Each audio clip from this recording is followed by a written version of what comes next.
시편 90편은 모세의 시고 유일하게 시편에 기록되어 있는 하나의 모세 시편입니다. 모세는 우리가 잘 아는 대로 120세까지 건강하게 산 사람입니다.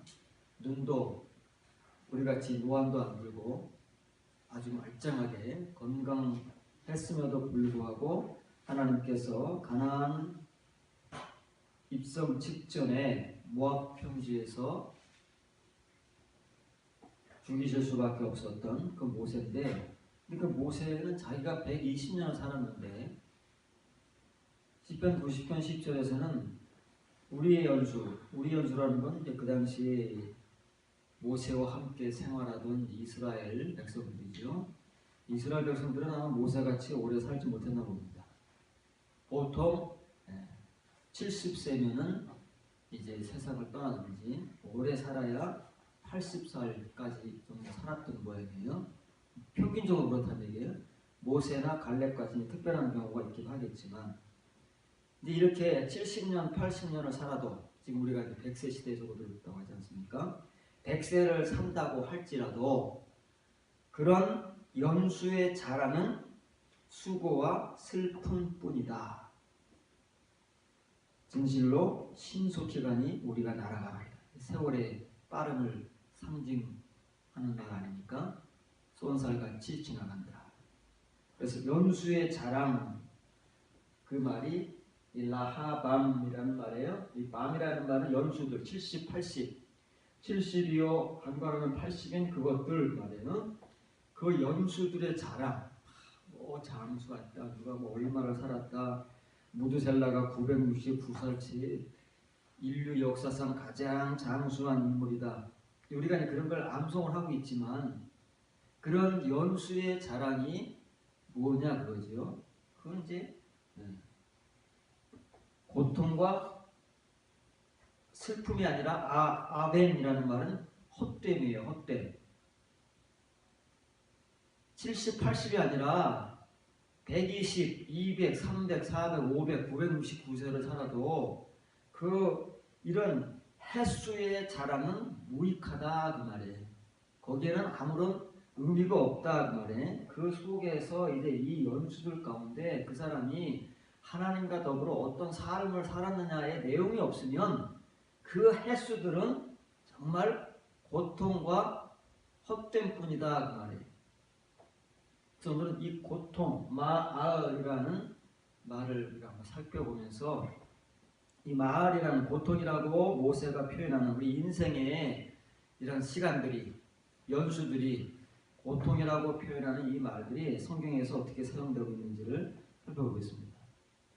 이 마알이라는 히브리 단어는 구약 성경에 55회 사용되는데 그 중에서 어디에 밀집되어 있느냐면은 전도서에 가장 많이 들어있고요. 21번, 욥기에 13번, 시편에 13번, 욥기 8번 이렇게 해서 근 40여 회가 전도서, 시편, 욥기에 집중되어 있습니다. 전도서는 인생의 헛됨을 기록하는 성경이고 시편 속에서도 그런 내용들이 많이 나오고 욥기도 개인의 고통 속에서 고백을 기록한 책이기 때문에 이제 이런 내용들이 많이 나와요. 나머지 이제 뭐 한 16번 정도가 이제 구약 성경 전반에 흩어져 있으니까 그렇게 많은 건 아니죠. 신명기 26장 7절부터 9절입니다. 우리 조상의 하나님 여호와께 부르짖었더니 여호와께서 우리의 음성을 들으시고 우리 위에 고통과 신고라고 했어요. 신은 매울 신자잖아요. 매운 고통, 아주 극심한 고통이다 그 말이에요. 그게 이제 마알이에요. 이렇게 뭐 신고라고 하시면 그건 고통이라는 거예요. 그 앞에 건 이제 고난이라고 되어 있어요. 고난과 고통, 동료 아닙니까? 앞제를 보시고 이곳으로 인도하사, 이곳이 어디예요? 가나안 땅으로 인도하사 이 땅 곧 젖과 꿀이 흐르는 땅을 주셨나이다. 하나님께서 고통을 돌아보신다. 이 고통은 어떤 고통이에요? 우리 인생이 인생사를 통해서 겪을 수밖에 없는 우리의 이 연수, 횟수, 이 인생의 시간 속에서 겪을 수밖에 없는데 하나님께서 우리를 인도하시면 우리를 하나님의 땅, 하나님의 기업, 젖과 꿀이 흐르는 곳으로 인도하시는 은혜가 그 속에 존재한다. 그게 이제 필요한 거예요. 우리에게. 우리가 이제 앞으로 70을 살지 80을 살지 모르잖아요. 살아봐야 하는 것이지. 대충 이제 짐작을 하는 거예요.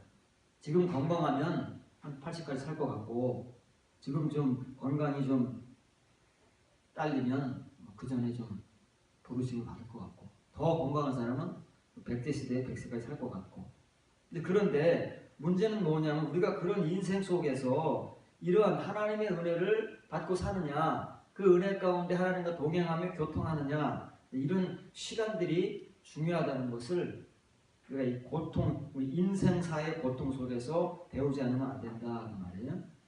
스님 배우시기 바랍니다. 예레미야 20장 11절 13절과 18절입니다. 의인을 시험하사 그 폐부와 심장을 보시는 만군의 여호와여 나의 사정을 주께 알렸사온즉 주께서 그들에게 보복하심을 나에게 보게 하옵소서. 여호와께 노래하라 너희는 여호와를 찬양하라. 가난한 자의 생명을 행악자의 손에서 구원하였습니다. 어찌 내가 태에서 나와서 고생과 슬픔을 보며 나의 날을 부끄러움으로 보내는고 하니라. 예레미야는 지금 하나님을 어떤 하나님으로 표현하느냐면 의인을 시험하시는 분이에요. 그 말은 의인을 시험하사라고 표현되어 있지만 분사로 쓰이는 거예요. 보한 그러면 시험하시는 분. 누구를요? 짜리까 의인. 어떤 의인이요? 칭의의 의인을 시험하고 연단하셔서 거듭남의 의인으로 만드시는 분이다.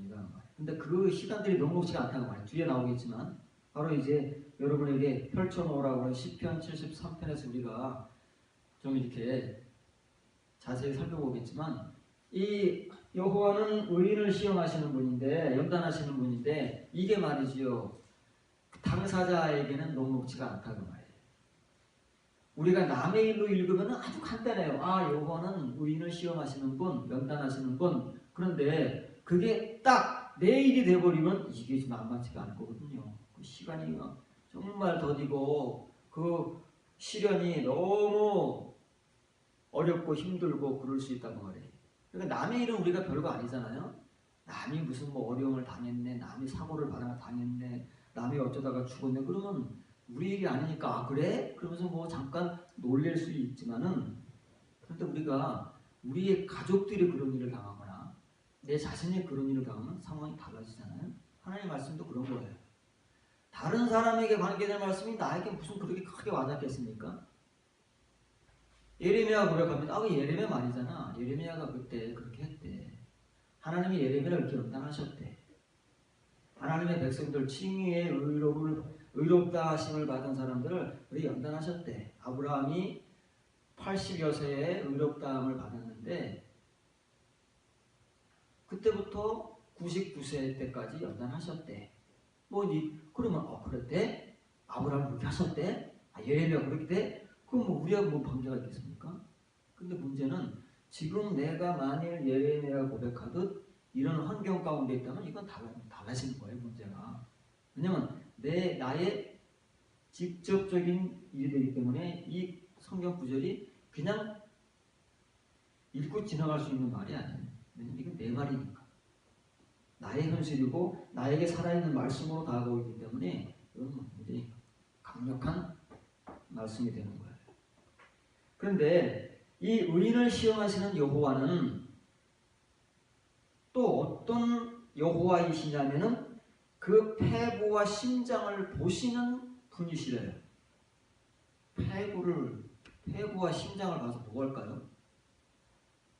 우리의 뭐 심장을 들여다보셔서 우리의 폐부, 오장육부를 들여다보셔서 뭐 하시려고? 그거 뭐 인격이 있는 것도 아니고 거기에 차라리 우리의 마음을 들여다보신다거나 그러면 뭐 괜찮겠는데 이렇게 써놨어요.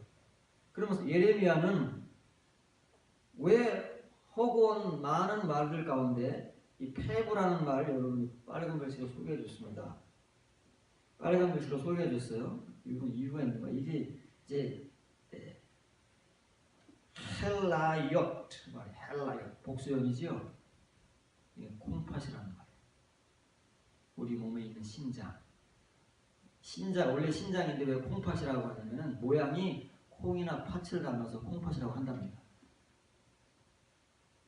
제가 의학 전공이 아니기 때문에 이거 좀 정보를 얻으려고 인터넷에서 공부를 많이 했어요.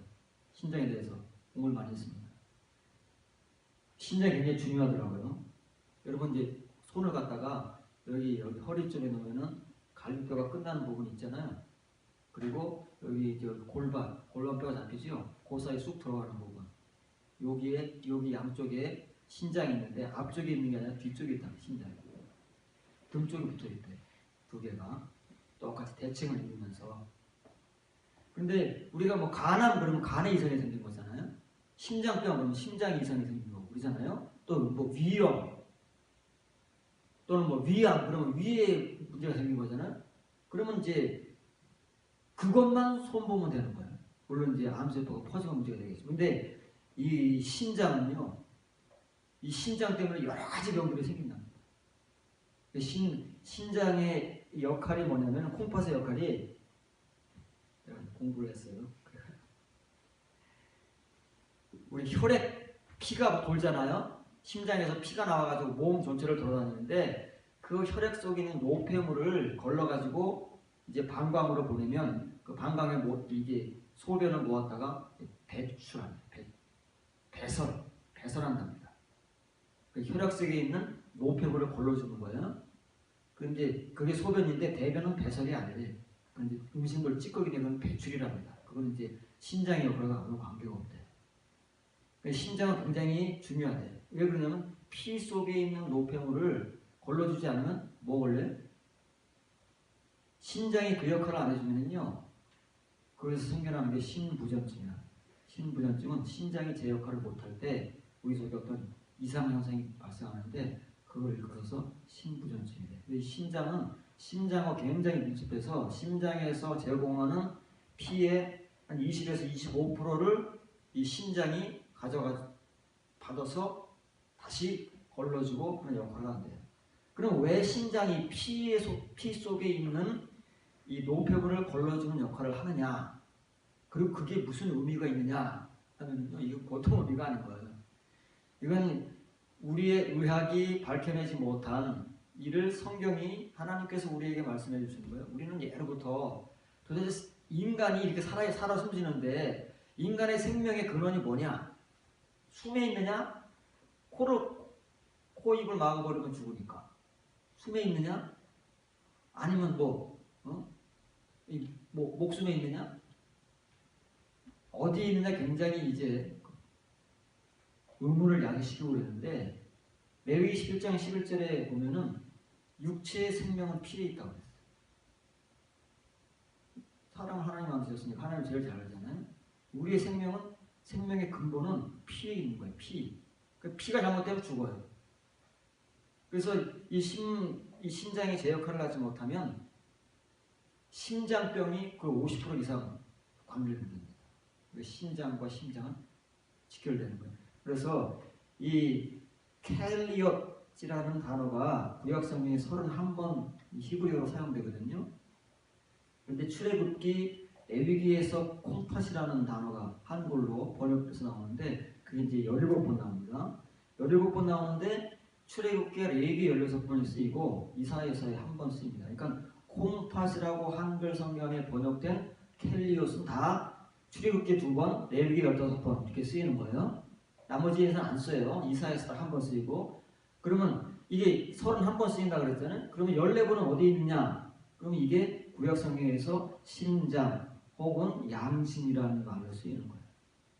이게 애매한 거예요. 이거 분명히 콩팥인데 오늘 본문에 예레미야 20장 12절 13절에 여기 이제 폐부는 켈리엇 이 콩팥이로 신장으로 쓰인 것이고 여기 나오는 심장은 마음의 마음 카르디아 여기 있는 heart 감정적 마음 그거를 심장이라고 오역을 하는 것이지 심장이 아니라 마음이에요. 그러니까 콩팥과 마음을 감찰하시는 만군의 여호와다. 이제 여호와를 특징입니다. 예레미야가 물론 다른 특징도 있지만은 본문에서 여호와를 딱 두 가지 역할을 하시는 분으로 특징이 있는데 하나는 의인을 시험하시고 연단하시는 분이다. 또 하나는 우리의 콩팥들과 마음을 감찰하시는 분이다. 콩팥 감찰해서 뭐 하려고요? 신장의 역할을 잘하고 있나 그걸 보려고 하는 거예요? 요즘 우리 집사람은 레위기를 읽는다고 해서 팁을 하나 주는 겁니다. 레위기 3장 3절 5절 보시면 그는 또 그 화목제의 제물 중에서 여호와께 화제를 드릴지니 곧 내장에 덮인 기름과 내장에 붙은 모든 기름과 두 콩팥 그게 뭐죠? 켈리옷이에요. 콩팥 하켈리옷 쇠퇴의 이름 둘이란 말이에요. 두 콩팥 콩팥은 두지니까 그 위에 기름 곧 허리 쪽에 있는 것과 가안에 덮인 거풀을 콩팥과 함께 떼어놓을 것이요. 그러니까는 이 기름과 함께 드리는 장기는 콩팥밖에 없다고 말이에요. 다른 장기는 안 떼요. 하나님께 기름을 다시 말하면 이제 소나 양이나 염소 여기 이제 이 기름은 지방이에요. 지방 고기 덩어리 기름 덩어리 고기의 기름 덩어리를 말하는데 이 기름을 다 떠서 드려야 돼요. 가축을 잡았으면은 그 기름을 다 떠야 돼. 지방을 다 떠야 돼. 그런데 그 지방과 함께 하나님께 드려야 될 장기가 있는데 그게 두 콩팥이라는 거예요. 다른 건 안 돼요. 하나님께서 이 콩팥은 반드시 기름과 함께 드려야 이건 내 거다 그 말이에요.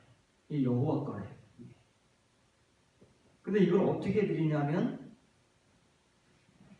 그걸 떼다가 아론의 자손은 그것을 제단 위 불 위에 있는 나무 위에 번제불 위에서 불 태워야 돼요. 불살라야 돼요. 이게 화제예요. 모든 제사는 불사르게 돼 있어요. 맨 마지막에 그게 이제 화제로 하나님께서 화제만 받으세요. 불 태우지 않는 제물은 안 받아요. 불이 그만큼 중요한 거예요. 구약성경이나 신약성경에서 불은 하나님께 연락되는 유일한 통로다 그 말이에요. 불만이.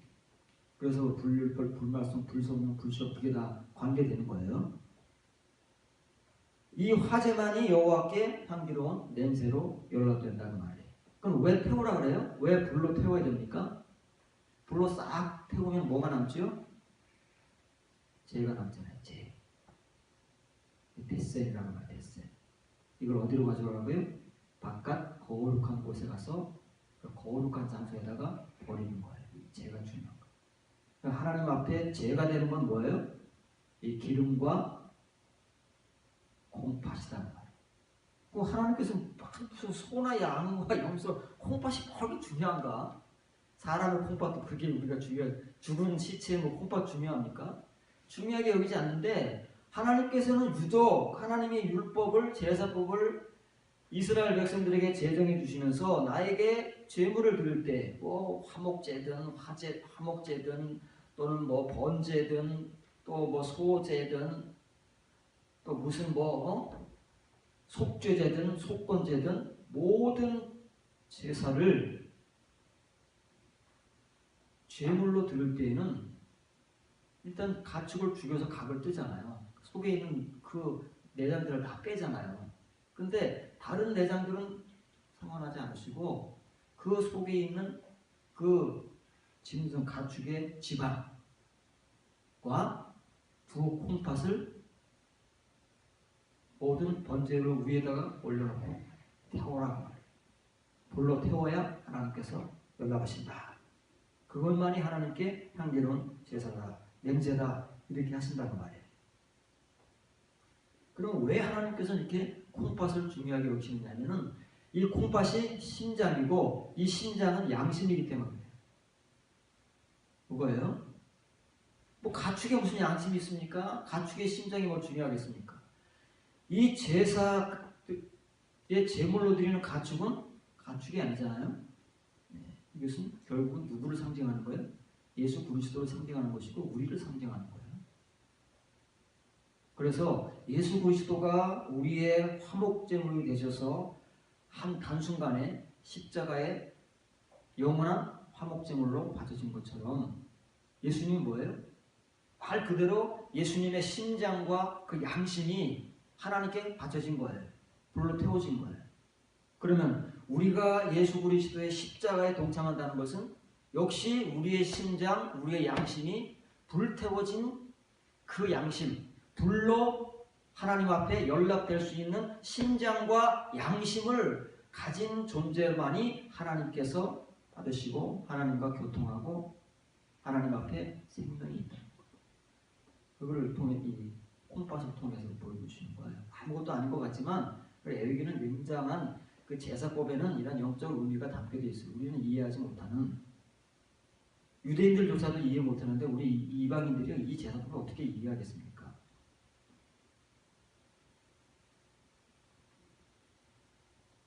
자, 이렇게 해서 시편 73편에 이제 강조했습니다. 시편 73편을 열어놓으시고 13절 17절을 보면 내가 내 마음을 깨끗하게 하며 내 손을 씻어 무죄하다 하는 것이 실로 헛되도다.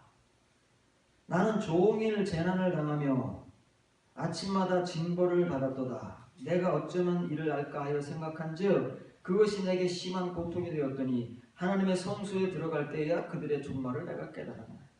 그들이 누굽니까? 그들은 1절부터 12절까지 언급되고 있는 아삽 아닌 그 당시 아삽과 동시대를 살아가고 있는 유대인들이에요. 그 사람들이 어떤 사람인지 여러분 펴졌죠? 참으로 하나님이 참으로 이스라엘 중 마음이 정결한 자에게 선을 행하시도다. 그건 너무 당연한 거잖아요.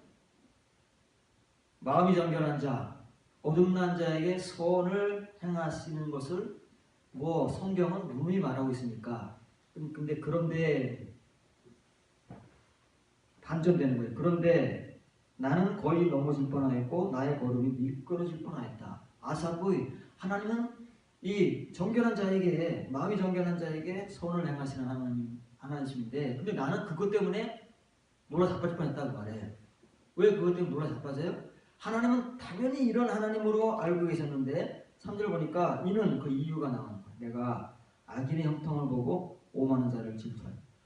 하나님께서 마음이 정결한 자에게 선을 행하시는데 지금까지 그렇게 알고 살아왔는데 그것 때문에 아삽이 원래 자빠질 뻔했다는 거예요. 왜냐하면 어려서부터 그렇게 배워왔는데 자기가 성령이 되어서 자기 주위를 둘러보니까 마음이 정결한 자에게 하나님의 선이 이루어지는 것이 아니라, 행해지는 것이 아니라 오히려 악인들이 형통해집니다.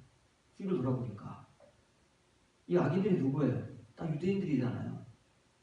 같이 하나님을 믿는 아삽과 같은 유대인들인데 이렇게 마음이 정결하지도 않고 아삽과 같이 그런데 고민도 하지 않고 그냥 뭐 하나님의 백성이요 하나님을 믿는 자들이면서도 그냥 다 자기 마음대로 사는 거예요.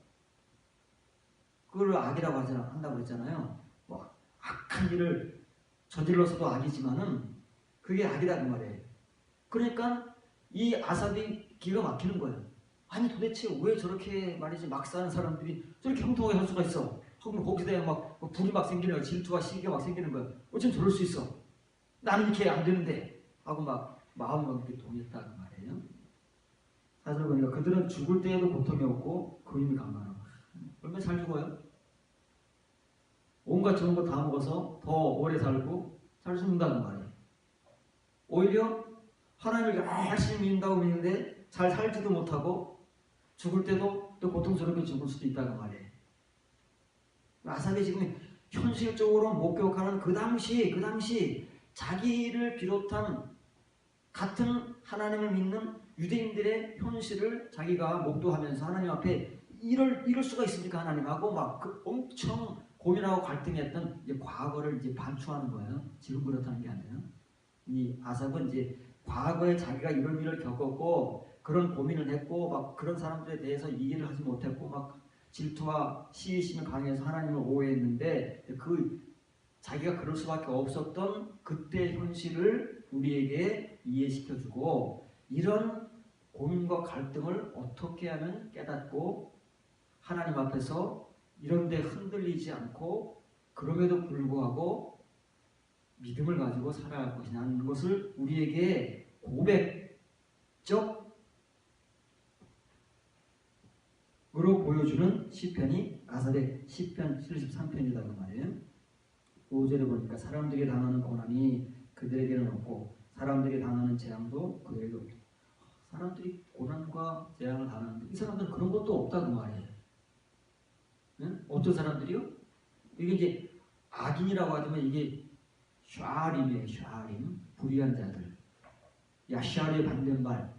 하나님의 거듭남의 의로움을 통해서 그 하나님의 공의를 행하지 않는 불의한 자들, 하나님을 믿음에도 불구하고 하나님의 선민임에도 불구하고 이렇게 하나님의 말씀대로 살지 아니하는 불의한 자들은 오히려 잘 산다고 말해요. 잘 먹고 잘 살고 평안하고 형통하고 죽을 때에도 잘 죽고 강건하다고 말해요.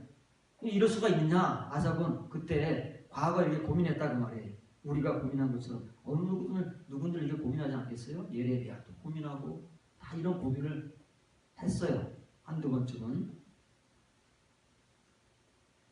6절에 그러므로 교만이 그들의 목걸이요 강포가 그들의 옷이며 살찜으로 그들의 눈이 솟아나며 그들의 소득은 마음의 소음보다.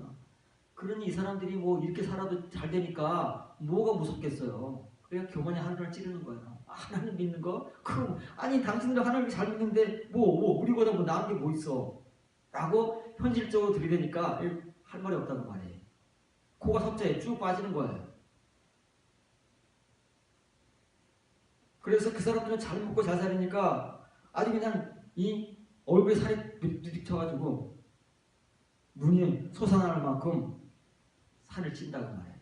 요즘에는 이제 과거에 우리가 70년대, 80년대, 90년대까지만 해도 얼굴에 이렇게 막 이렇게 피부에 이 얕은 사람들이 많았어요. 저도 그때까지만 해도 홀쭉했거든요. 홀쭉했었는데 지금은 살이 붙었잖아요.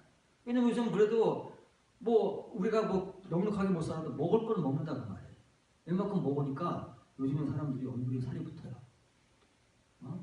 살이 붙어요. 피부 부둥해져요. 요즘에 TV에 나오는 연예인들 보세요. 돈 잘 버는 연예인들 어때요? 얼굴에 막 살이 붙어가지고 막 터질 것 같아요. 볼테이가 터질 것 같이 살이 찐다고 말해. 왜 잘 먹으니까. 잘 먹으면 돼요? 여러분 잘 먹으세요? 얼굴에 기름기 줄줄 흐르고 말이죠. 살 붙습니다. 그렇다고 말해요. 8절 보세요. 그들은 능욕하며 악하게 말하며 높은 데서 거만하게 말하며 그들의 입은 하늘에 두고 그들의 영은 땅에 두루 다니도다. 못할 말이 없다고 말해요. 이렇게 살아도 우리는 이렇게 잘 산다 말이지. 누가 우리를 감히 하나님도 우리를 선못되니까 이러고 있는 거 아니냐. 이거 하나님의 축복 아니냐 이거. 10절입니다. 그러므로 그의 백성이 이리로 돌아와서 잔에 가득한 그러니까 다른 사람들도 그 사람들이 어떻게 하는 걸 본받아가지고 살려고 그럼 우리도 잘 살지 않을까? 형통하지 않을까? 잘 먹고 잘 살지 않을까? 우리도 살찌고 말이지 그런지 충족한 생활을 하지 않을까 하고선 다 그 사람들에게 몰려와서 같이 잔을 마시고 그 사람들이 하는 삶을 따라한다 그 말이에요. 11절에 말하기를 하나님이 어찌 알랴 지존자에게 지식이 있으려 하는가. 야 하나님이 알면 우리가 이렇게 하겠어. 이게 다 하나님 모르니까 하나님 없는 거야. 하나님이 있고 하나님 우리를 아신다면 야 우리가 이렇게 살 수 있겠냐? 당장 망하지. 그게 그렇게 이제 배우잖아요 우리가 교회에서도. 그런데 실상은 어때요? 그렇지 않은 사람들이 우리의 눈앞에 너무나 많다고. 분명히 하나님의 뜻대로 말씀대로 믿음대로 살지 않는 사람들임에도 불구하고 잘 사는 사람들이 많고 잘 되는 교회가 많고 부흥하는 교회가 많고 그럴 때 그것을 바라보는 아삽 같은 사람들의 그 믿음의 고민, 갈등 이거 어떻게 된 거야 이거 성경이 하나님 말씀이 진짜 가짜 이거 하고 막 아삽과 같이 된다 그 말이에요. 여러분은 그렇지 않나요? 이건 누구나 다 공통적으로 겪는 하나님을 신앙하면서 말씀대로 살고자 하는데도 불구하고 그 사람들의 형식은 오히려 왜 그래요? 하나님은 어떤 하나님이시라고요? 오히려 악인을 벌하시고 의인을 축복하셔야 되는데 악인은 형통한 대로 내버려두고 의인만 시험하고 연단하신대. 이 하나님 일어나는. 그래서 그런 거예요. 지금은 악인이 형통해요. 그건 틀림없어요. 현실 속에서는 악인 불의한 자들이 형통해요. 의인은 칭의의 의인, 하나님의 거듭남으로 인도하는 칭의의 의인들은 어때요? 하나님께 시험과 연단을 받아요. 이게 우리의 시간이에요. 현실의 시간이에요. 어쩔 수 없어요. 왜냐하면 하나님께서는 우리의 눈에는 지금 우리의 주위에 있는 것들이 좋게 보이잖아요. 이 세상의 것들이. 그런 것이 우리가 아는 것은 그것뿐이고 우리 눈에 보이는 것이 그것뿐이기 때문에 그런 게 좋은 거죠. 우리는 다른 건 모르잖아요. 근데 하나님께서 우리에게 주시고자 하시는 것은 그게 아니에요. 70여 강건한 80고 짧은 순간의 세월을 사는 우리들에게 주시고자 하시는 것은 그게 아니라 우리에게 정말 하나님 주고 싶으신 것은 하늘의 것들이다 그 말이에요. 영원한 것들, 우리가 보지 못하고 우리가 알지 못하는 그런 것들을 주고 싶으신데 그런 것들은 지금 이 상태로는 줄 수가 없어요. 우리가 받을 수가 없으니까 어떤 사람들만 주고 받을 수 있느냐면 하나님이 연단하시는 사람만 주실 수 있고 그 사람은 받을 수 있어요. 그렇기 때문에 아삽 같은 사람은 없어요. 불의한 자들이 이 땅에서 지금 자기의 똑같은 현실의 시간을 살아가면서 그들이 형통하게 살아가는 그것들은 이 아삽 같은 사람에게 없다고 말해요. 왜요? 하나님이 아삽을 지금 시련과 연단 가운데에서 다루고 있기 때문에 아삽에게는 없고 불의한 자들에게만 있는 거예요. 지금 아삽이 그걸 얘기를 하는 거예요. 12절을 보시기 바랍니다. 볼지어다 이들은 악인들이라도 항상 평안하고 재물은 더욱 불어난다. 돈은 더 요즘엔 돈 있는 사람들이 돈을 못 내잖아요. 돈 있는 사람들은 더 가난해지면 계속 가난해지는 거예요. 부익부 빈빈이 막 점점 이제 극단적 형상을 이렇게 하고 있잖아요. 우리나라에서. 여러분 얼마나 가난하십니까? 안 돼요. 가난한 사람들은 요즘에는 절대 개천에서 용이 못 난대요. 우리 시대는 개천에서 용이 났어요 많이. 근데 요즘 우리 아이들의 시대에서는 개천에서 용이 나올 수가 없대요. 왜? 돈 있는 사람들이 용을 다 만들어내니까 개천에 용이 씨가 말랐어요. 안 되는 거예요. 잘 아셔야 돼요. 그렇다고 해서 우리가 그거를 탐닉해서 우리가 하나님을 믿는 신자들임에도 불구하고 그것을 10절에서 말하는 것처럼 그것들이 부럽고 그것들을 우리가 가지고 싶어서 다 그 사람들을 따라가고 그 사람들이 하는 행태를 가지고 믿음 생활이라고 하나님을 믿는다고 따라가 버리면은 지금은 좀 될지 몰라요. 잠깐 우리의 인생사. 근데 어때요? 그건 잠깐 보면 끝나 없어져요. 하나님은 우리에게 주시려고 하는 건 그게 아니라는 거예요. 우리가 받을 게 뭔지를 모르기 때문에 거기에 매몰되는 거예요. 그런 속임수에 매몰돼서 이 땅의 것들을 얻기 위해서 막 하나님의 축복을 가르고 하고 막 아우성치고 막 그러는 거예요. 달라고 막 하나님이 아닌 엉뚱한 다른 신들의 이름을 부르면서 저 바깥에 믿지 않는 사람들이 자기들의 신들에게 기도하는 것과 같은 그런 기도를 막 하나님의 이름만 부르면서 똑같은 기도를 하는 것을 기도라고 우리가 가르쳐서 여기 서 있는 우리 목사들이 가르쳐서 그런 기도밖에 안 합니다. 이 하나님께서 원하시는 이런 사람을 우리는 몰라요. 내가 되어보지를 못했고 그래서 하나님께서 이런 사람들에게 주시고자 하시는 것을 받아보지는 못하는 거예요. 여기서 있는 우리 목사들이 아는 것도 이 세상에 속한 것밖에 없어요.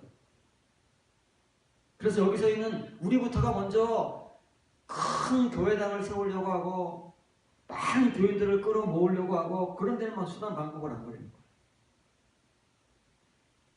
남들이 어떤 고통을 당하더라도 뺏어오는 한이 있더라도 내 교회만 커지고 내 교인들만 많아지면 상관이 없잖아요. 그렇게 타락해버렸어요. 왜냐하면 지금 시편 73편의 일이 과거 아삽의 시대에만 일어났던 국한된 일이 아니라 어느 시대 모세 시대 이후로부터 하나님의 교회가 형성되고 하나님의 백성들이 이루어진 그 시대부터 종말의 시대까지 계속 그렇게 할 거다 그 말이에요. 우리는 그런 시대 속에서 믿음 생활을 해야 되는 거예요. 이게 우리의 숙명인 거예요. 그 속에서 과연 아삽 같은 사람은 얼마나 존재할 것인가. 그 기회는 우리의 선택이고 하나님의 은혜인 거예요. 그런 고민과 갈등 속에서 아삽이 가만히 보니까 야 이거 뭐야? 내가 지금까지 믿음 생활 이거 뭐 한 거야? 이거 내가 지금 제대로 신앙생활 해온 거야? 하고 13절에 고민하는 거야. 내가 내 마음을 깨끗하게 하며 1절에 분명히 그랬잖아요. 어려서부터 배워온 게 하나님은 마음이 정결한 자에게 선을 행하신다더라. 부모 때부터 조상 대대로 물려받은 거예요. 이게 하나님의 전통적 말씀인데 막상 현실은 그게 아니고 거꾸로 돌아가니까 그런 자기는 오히려 고난과 시련을 당하고 그렇지 않은 불의한 자들은 저렇게 형통하고 떵떵거리고 잘 살고 있으니까 이거 지금 내가 지금까지 신앙생활을 하는 게 뭐냐. 내가 하나님 앞에 지금 마음을 깨끗하게 하고 죄를 짓지 않기 위해서 말이지. 애쓰고 노력한 게 이게 뭐지? 아무것도 아니네? 이런 갈등을 가져다 줄 수 있다 말이에요. 어떤 사람들에게요? 칭의의 신자들에게. 칭의의 믿음을 가지고 있으면 누구든지 이런 현실에 휘둘려요. 고민하고 갈등해요. 주위의 사람들을 이런 아삽이 말하는 그 불의한 자들의 형통을 보고 시기하고 질투할 수밖에 없어요. 그게 너무나 당연한 현실이다 그 말에 어떤 사람들에게 칭의의 신자들에게 그렇다고 말해요. 왜 아삽이 자기가 지금까지 마음을 정결하게 하고 죄를 짓지 않기 위해 손을 씻는 것이 무지하다고 헛되다고 느꼈느냐 하면은 지금 저 불의한 자들은 저렇게 형통하게 살고 잘 먹고 잘 되고 말이지 돈도 잘 벌고 성공하고 출세하고 그러는데 자기는 아니거든요.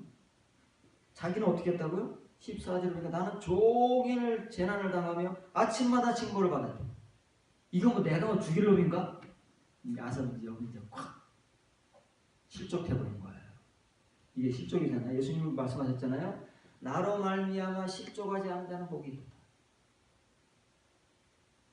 예수님 때문에 하나님 때문에 우리의 믿음 때문에 실족하지 않는 게 아는 사람이 행복한데 쉽지가 않잖아요. 아삽도 지금 실족하는데 예레미야도 실족했는데 시편의 다윗도 실족했는데 다 이 믿음의 길을 걸어온 사람이 대표적인 사람들이 이런 문제 때문에 실패하는 그 시대에 현실 앞에 놓여 있을 때 자기들은 하나님 앞에 이렇게 이 시련과 연단을 받고 있는데 저 사람들은 저렇게 잘 되는데 하나님 이게 도대체 어떻게 된 겁니까? 라고 아삽과 동일한 믿음의 갈등, 실족을 경험한다는 말이에요. 여러분들은 뭐 아니겠어요? 이런 사람들 같이 안 살아보니까 그런 갈등이 없는 거예요. 이 사람들 같이 이렇게 믿음적으로 살려고 하는데도 그런 일을 당해야만 갈등이 있는 것이지 그렇지 않은 갈등도 없는 거예요. 자, 그러면 아삽이 말하는 나는 종일 재난을 당하며 아침마다 징벌을 받아들면 죽는 거죠. 재난은 뭐예요? 재난은 생각지도 않을 때 들이닥치는 게 재난 아닙니까? 이게 재난 아니에요. 이것이 뭐냐면 바로 마알이다 말이에요. 우리가 시편 90편 10절에서 모세가 말하는 우리의 인생사가 마알이다, 고통과 헛됨이다 할 때 그 고통을 말하는 거예요. 그 고통을 당했어요. 그 고통을 당하는 할 뿐만 아니라 아침마다 징벌을 받았대요. 아삽이 그렇게 하나님께 죄를 졌을까요? 징벌을 받게. 징벌은 하나님 앞에 말 그대로 벌을 받는 거예요. 죄를 위해서 벌을 받는데 이렇게 마음을 정결하게 하고 죄 짓지 않기 위해 손을 씻고자 애썼던 아삽이 무슨 그렇게 죄를 많이 졌길래 하나님은 이 아삽을 마치 못 잡아먹어서 안달이냐 말이지 종일 고난을 당하게 하시고 아침마다 징벌을 하세요. 그 아침마다라는 걸 해야 되는데 못했어요. 콜하용이에요. 콜하용. 영어 성경에서 번역하기를 all the day. 그날 전부예요. 그날이 어떤 날이에요? 이건 하루 고난을 당한 게 아니에요. 종일이라는 것은 하루 고난을 당하는 거잖아요. 하루만 고난 당하면 참으면 되죠. 근데 뒤에 아침마다 징벌을 받았다는 말하고 이게 안 맞잖아요. 하루 종일 또 고난당하는 거, 아침마다 징벌 당하는 거, 이게 말이 통합니까? 그날 하루 전부를, 그날 도대체 어떤 날이냐고 말이에요. 아사히 말하는 그날, 구약 성경에는 하용, 그날이 어떤 날이냐고 말이에요. 이게 둘째 날이에요. 둘째 날을 걸어가고 있는 심의의 신자들이 하나님 앞에 고난을 당합니다. 그게 하나님 여호와는 의인을 연단하시는 분이시다 하는 말이에요. 그날이에요. 둘째 날은 고난의 날이에요. 그렇기 때문에 그 둘째 날은 하나님 앞에 전부가 고난으로 점철되어 있어요. 그게 콜하욤이에요. 그럼 왜 하나님께서는 이 둘째 날이라는 시간을 전체를 이렇게 고난 속에서 지나게 하시느냐 그 말이에요. 남들은 다 그냥 대충 살아도 다 육을 따라 살고 막 신앙생활도 그냥 뭐 개떡같이 해도 잘 되고 잘 사는 것 같은데 왜 나만 하나님께서 그러시냐 그 말이에요. 그 이유가 있다고 말이에요. 그 이유는 아침마다 징벌을 받았다. 이거 한 거리 정말 오해입니다. 다시 한번 여러분들에게 이거 참 1900년도 초에 이 한글 성경을 번역하신 분은 정말 아주 훌륭하신 분들이에요. 존경에 맞아 감사에 맞아 하는데 이걸 돈 벌려고 지금 개정이라고 펴놨으면서도 성경 구절을 확인도 안 하고 감수도 하고 이름만 올려놓고 감수하지도 않고 이렇게 어떤 말을 이 아삽이 아침마다 징벌을 받았다는 말로 번역되어 있냐면 이걸 보세요. 아침마다가 아니에요. 나는 무엇을 위해서잖아요. 아침들을 위하여 그 말이에요. 아침들. 콜하욤 아삽이 왜 하나님은 나에게 이렇게 그날 전체를 고난 속에서 보내게 하셨느냐. 그것은 왜 그러냐면 이거 똑같은 거잖아요. 권징을 받았다는 거예요. 권징. 징벌 받은 게 아니라 이것은 권징을 받은 거예요. 교정은 우리가 바꿔지는 거잖아요. 우리가 뭐 웬만큼에서 바꿔집니까? 잘 안 바꿔진단 말이에요. 뭘 통해서만 바꿔진다고요? 연단을 통해서만 바꿔지는 거예요. 그래서 이게 연단과 동일어예요. 약하라는 말은 하나님께서 때리시는 거예요. 우리가 말로 해서 안 들어요. 그래서 하나님께서 때로는 치시기도 하고 하나님의 사람으로 만드시기 위해서 하나님의 것으로 우리를 어렵게 하시기 위해서 우리를 이 시련 속에 던지신다고 하잖아요. 그게 약하의 구약 성경으로는 바하도 되고 약하도 되는 거예요. 이건 직접적으로 하나님께서 막 다루시는 거를 약하라고 하고 바하는 이제 시련을 하신다, 당하게 하신다, 연단하신다 하는 건 추상적인 의미예요. 이건 이제 실제고요. 아삽이 왜 그렇게 콜하욤을 이튿날 전체를 그렇게 고난 가운데서 보내야만 했느냐면은 이제 그 이튿날의 연단을 통해서 아침을 맞이하는 사람들은 계속 그 아침이 이제는 새벽에 아침을 맞이하잖아요. 그 전에 둘째 날까지 우리들은 아침을 맨날 맞이해도 이게 자연의 아침이지 영적 아침이 아니라고 해요. 매일 어둠이잖아. 매일 밤에. 그러나 이런 콜하욤을 연단을 통해서 이렇게 권징을 받은 사람들에게는 이제는 매일이 아침이에요. 진짜 아침이에요.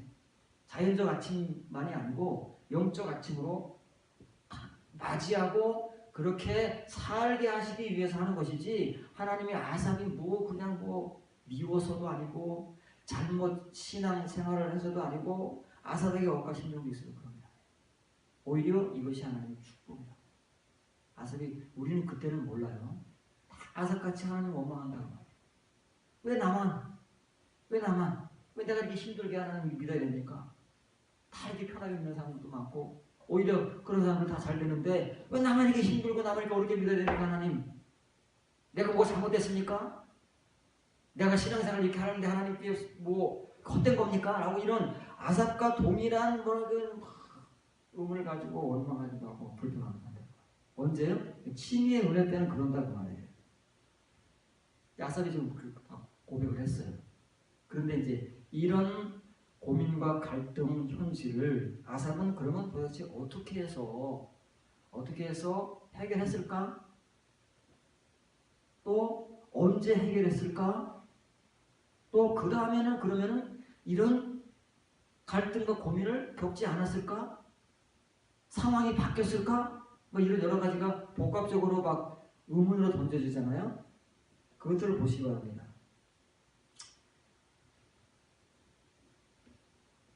불이 들어와서 파란이 불이 나면 내가 어쩌면 이를 알까? 도대체 이게 뭐냐? 어떻게 하면 내가 이거를 이해하고 깨달을 수 있을까 하고 고민을 엄청 하잖아요. 엄청 하잖아요. 이걸 고민을 많이 해야 돼요. 이 고민의 시간 속에서 뒹굴어야 되는 거예요. 이게 막 뒹굴면 어떻게? 뒹굴면 뒹굴 만큼 고통이 되는 거예요. 왜? 해결할 수 없으니까 자기의 능력으로. 자기의 말씀의 분량으로는 이걸 해결이 안 되는 거예요. 답을 구할 수가 없어요. 누가 가르쳐 주지도 않아요? 가르쳐 주면 좋겠어요. 가르쳐 주면 빠르지요. 그런데 가르쳐 주는 사람이 없으면 혼자 해결해야 되니까 이게 시간이 더 걸리는 거예요. 시간이 배가 더 걸리는 거예요. 이렇게 고통 속에서 알기 위해서 몸부림을 쳤는데 언제 그들의 종말, 지금 자기와 함께 현실을 살아가는 저 불의한 자들, 형통한 자들, 잘 먹고 잘 사는 자들, 죽을 때도 잘 죽고 강건한 자들, 돈을 더 많이 벌고 나는 덜덜덜덜 벌 수밖에 없어서 이렇게 막 내가 시기 질투하고 고민하고 갈등해서 내가 지금까지 신앙생활한 게 헛된 것인가라고 막 실족하게 만들었던 그들의 종말을 내가 아삽이 언제 알았다고요? 하나님의 성소에 들어갈 때 성소에 안 들어가는 사람이 있습니까? 이게 참 뺄랑꼴리한 거예요. 한글이라는 게. 여기 보시기 바랍니다. 하나님의 성소라고 번역된 것은 하나님의 성소들이에요. 쉼이래 때문에 연결이기 때문에 쉬로 끝난 거예요. 미크다시가 이제 전체로 해서 성막이잖아요. 근데 성막은 세 성소로 구성되어 있다고 말해요. 첫 번째 성소가 어디예요? 번제단부터 시작해서 물두멍까지 이르는 그 뜰, 마당과 뜰을 첫 번째 성소라고 하는 거예요. 거기에서 죄사함의 은혜를 받는 거예요. 물두멍에서 손을 씻음으로써 아삽이 손을 씻는다고 하잖아요. 네. 그런 이제 죄 씻음의 은혜를 받는 거예요. 번제단의 은혜를 통해서 죄 씻음의 은혜를 받는 거다 그 말이에요. 그것이 첫 번째 성소예요. 두 번째 성소는요. 이게 진짜 이 성막으로 이루어진 휘장으로 이루어진 텐트로 이루어진 첫 번째 성소. 거기에 떡상 위에 떡이 5개로씩 2줄로 이루어져 있고 남쪽에서 북쪽을 향해 있는 떡상을 비추는 등대가 불을 끄지 않은 채 하루 종일 비치고 있고 그 다음에 지성소 회막 바로 앞에 향단이 놓여있는 그 성소가 두 번째 성소예요. 세 번째 성소는요. 번제단 너머에 있는 향단 너머에 있는 시온소라고 하는 법궤가 자리 잡고 있는 지성소를 성소라고. 그래서 지성소를 이 시브리 표현으로 뭐라고 그래요? 코데시 하카다심이라고 그러잖아요. 성소들 중에 성소. 왜냐면 성소가 하나가 아니에요. 성소가 셋이다 그 말이에요. 미크데심이다 그 말이에요. 그런데 아삽이 경험한 이런 고통을 어디서 겪어요? 성소들에서 겪는데 이 번제단과 물두멍이 있는 그 뜰과 마당에서는 해결이 안 된다는 말이에요. 성소에 들어오면요. 떡성과 등대와 향단이 있는 데서 얼마큼 들어갔느냐에 따라서 조금은 깨달아질 수 있는 거예요. 어디 들어가야 완전히 깨달아진다고요? 네, 세 번째 성소니 지성소에 들어가면 깨달아요. 그럼 들어올 때에 깨달았다는 말이 아니에요. 이 아드라는 말은 때가 아니에요. 어디까지라는 말이에요. 뭐뭐 할 때까지라는 말인데 다른 말은 뭐뭐만큼이라는 뜻이 있어요. 아삽이 이런 자기가 신 위의 믿음을 가지고 이렇게 고민하고 갈등하는 것들이 언제 막 알려고 막 발버둥치고 몸부림치고 고통을 겪는데 언제 깨달아지느냐면 이런 성소에 자기가 들어가는 만큼 알아지는 거예요. 그만큼만 알아지는 거예요. 더 이상 별거 아니에요. 여러분이 지금 어느 성소에 머물러 있느냐 그 지점만큼만 여러분들이 알고 깨닫는 거예요. 우리가 알아 그래요. 예외가 없어요. 그러면 아삽은 어디에 들어가서 깨닫다? 지성소에 들어가면 그들의 종말이 보이는 거예요. 아삽의 종말이 보이는 거예요. 아, 지금 저렇게 내가 칭의의 은혜에 있을 때 첫째 성소, 두 번째 성소에 있을 때는 저들의 형통함이 그렇게 이해가 안 되고 시기 질투가 일어나고 내가 믿는 게 지금 뭐 잘못된 거가 헛된 거가 막 갈등을 일으키고 하나님을 원망하고 하던 이런 것들은 하나님의 뜻을 올바로 알지 못했기 때문에 일어나던 우리 모두의 신앙적 갈등 현상 동일한 거다 그 말이에요. 그런데 이 아삽이라는 사람이 이 성소들을 통해서 들어가는 그만큼 깨달았다는 말이에요. 이게 잘못한 거예요. 위에 접속사 배열이 연결되어 있기 때문에 미래지만 과거로 바뀐 거예요. 깨달았다. 들어간 만큼.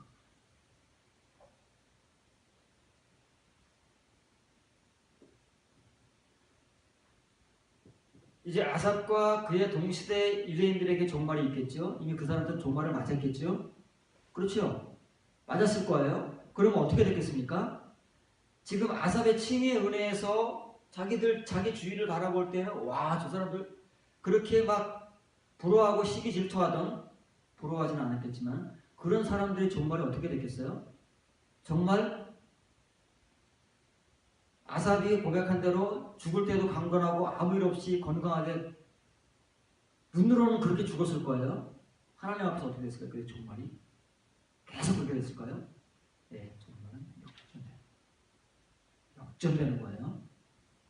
이 짧은 70, 80의 이 시간을 그렇게 살 것이냐 아니면 하나님 앞에서의 영원의 시간을 그렇게 살 것이냐는 지금 우리가 현실을 살아가는 이 시간 속에서 하나님이 우리에게 주시는 것으로 우리가 이제는 분별할 수 있어요. 대충 잘 모르더라도 칭의의 은혜에 있더라도 이제는 이 아삽의 고백을 통해서 대충 이 말씀 여러분들이 잘 설명만 들어도 대충은 이해할 수 있다는 거예요. 결코 그게 좋은 게 아니라는 거예요. 그게 오히려 화라는 것을 안다는 거예요. 왜? 우리는 잘 되면 이거 내가 이 사람 잘 되네. 내가 잘 하고 있는가 봐. 하나님께서 아무 말씀도 안 하시네. 아무런 징벌도 없네. 하고 더 자신만만해지고 교만해진다는 말이에요. 아삽이 이 사람들을 표현하는 대로 교만이 하늘을 찔러요. 그러다가 종말을 맞이하면요. 진짜 종말을 맞이하면 그때는 느닷없이 들이닥치는 하나님의 심판에 의해서 영원한 사망이 이런 거잖아요. 그게 성경이잖아요. 구약 성경, 신약 성경의 본질이 동일한 거예요.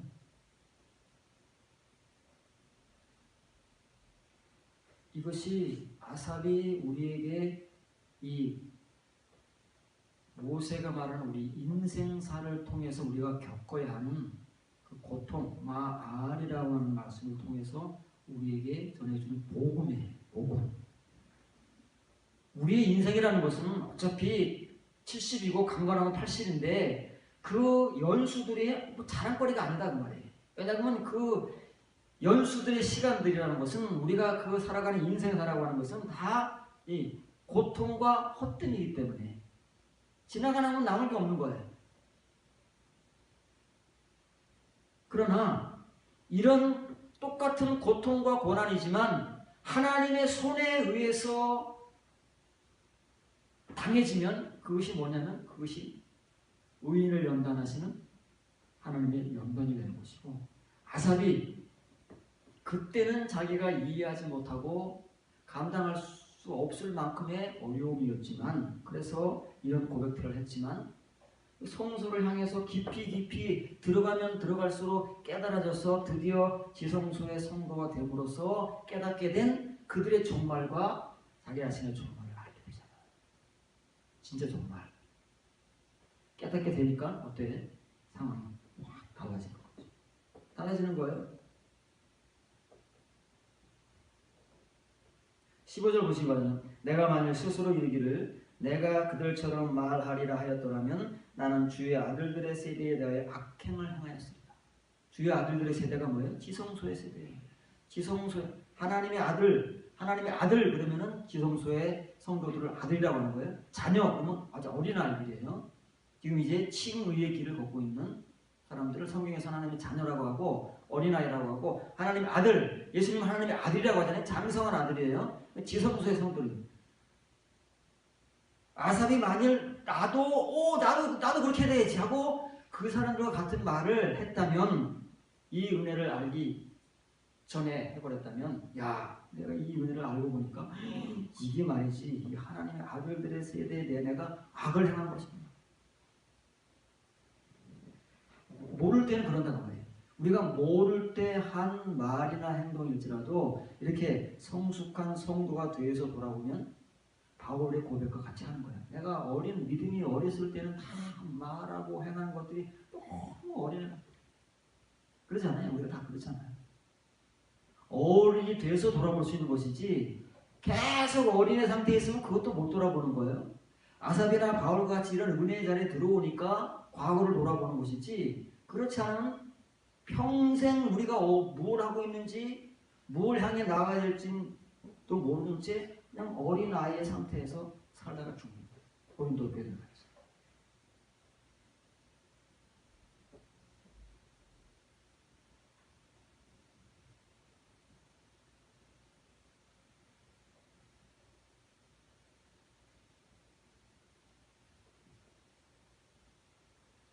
24절 보시기 바랍니다. 주의 교훈으로 나를 인도하시고 후에는 영광으로 나를 영도하시리.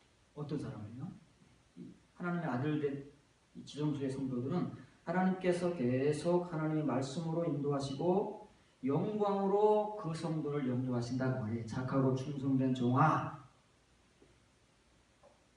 하늘에서는 주 외에 누가 내게 있으며 땅에서는 주밖에 내가 사모할 이가 없나. 하늘이나 땅이나 내가 땅에서 육신을 입고 살아가든 하나님의 부르심을 통해서 70이요 80의 강건한 인생사를 끝내고 하나님 앞에 가든, 하늘에서도 하나님 땅에서도 하나님, 이게 이제 성도의 삶이다 그 말이에요. 이렇게 살아가는 사람들은 아삽이 칭의의 은혜 가운데 고백하고 고민하고 갈등했던 그런 현실을 겪을 수 있어요. 여기까지 거기만 보면은 다 고민하고 갈등하고 동일한데 아삽의 이런 은혜의 자리까지를 쭉 따라가게 되면 이제 우리가 생각을 좀 달리하게 된다. 좀 이해의 폭이 좀 달라진다는 말이에요. 그러니까 우리는 이제 이런 자리에 이르르지 못했기 때문에 아직 겪어야 될 일들이 많이 있잖아요. 왜냐면 콜하용, 그 날은 우리가 전체로 하나님의 손길을 통해서 고난을 받아야 될, 연단을 받아야 될 시간들이기 때문에 그 시간들을 거쳐야만 이런 깨달음의 자리, 은혜의 자리, 하나님의 아들된 성도의 삶이 주어지기 때문에 지금 우리에게 닥쳐진 현실 속에서의 마알, 그 고통이 단순히 우리의 인생을 살아가는 그런 헛된 고난이 아니고 하나님의 손길을 통해서 아삽과 같이 다루어지고 있는 고난이라면 소망이 있다. 왜? 아삽이 고백하고 지금 바라보는 이 세계를 같이 바라보고 경험할 수 있는 은혜가 그 사람 앞에 하나님께로부터 주어질 것입니다. 이것이 하나님께서 주시고자 하시는 하늘의 것들이에요. 그런데 이 하늘의 것들은 아삽과 같은 경로를 거치지 않은 사람들은 받을 수가 없어. 왜? 여호와는 의인을 연단하시는 분이에요. 예레미야가 겪었어요. 누구나 다 성경에서 이런 고백을 하는 사람들은 전부 다 그런 시간들을 겪고 온 사람들이기 때문에 그런 고백을 하고 그런 말씀을 이렇게 성경에 기록으로 남겨놓는 거예요. 그래서 이제 우리의 인생이 이제 반을 지났습니다. 반 좀 더 지날 수도 있고요. 남은 시간들을 우리가 어떻게 살아갈 것인가? 어떤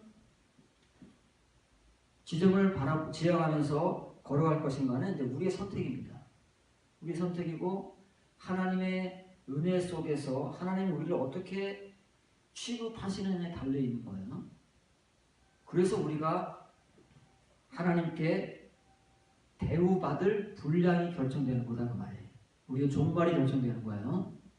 그래서 우리는 진짜 종말을 잘 맞이하기 위해서 이 현실 속에서 하나님의 말씀을 따라가는 귀한 성도들이 되기를 바랍니다. 기도하겠습니다.